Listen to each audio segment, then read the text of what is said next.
Hapa ndo mimi hupigia shughuli zangu zote na watu usikia. Okay. So leo unafanya nini?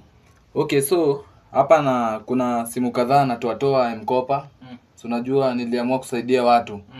Na bado hapa hii graphics ni pesa tu naingiza hapo ikifika side ya hacking hapo ya Safaricom. So unajua hizo maline bado shughuli lazima iendelee. So hapa ndio unapigia shughuli? Hapa ndo mimi hupigia shughuli. Huyu ni bro wako? So huyu ndo godfather kwa hii kazi. Huyu ndo amenifunza hacking hizo vitu zote. Huyu ndo amekufunza huyu ndo kila kitu. Nice. So leo mko na mission gani hapa? So leo kitu tunafanya ni gani? Ukiangalia choreograph yetu hapa leo, shughuli iko fiti, dozi zinaingia fiti. Ukicheki nitakwambiaje sasa? Unacheki kama huyu mse yako hapa huyu. Huyu mse yako gava. Unacheki? Huyu mse yako domba, kasa tumemanage kumtoa 740,000, kana 740,000 unaona ndio mali na load hapa. Unacheki mali na load hapa?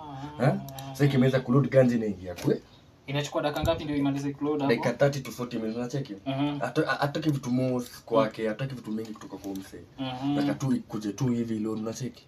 Kama sasa huyu msee ni DCI na nilikuwa nimeambia Kajo, angalia hizi akiona tu place kuna ma 111. Huyu ni msee ako very secured mbaya. Okay. Amesecure account mbaya huyu. Lakini huyu leo ana lake huyu. Huyu ana gongo. Leo tunalala diani. Unaona yuko karibu kukuja green. Huyu ako karibu kuweka huyo.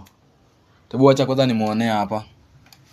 So ukiangalia hapa, presenter ukizoom hapa, so hii account imeingiza over 248,000. Na ukiangalia unaona inajihesabu. Hizo ni pesa zinaingia.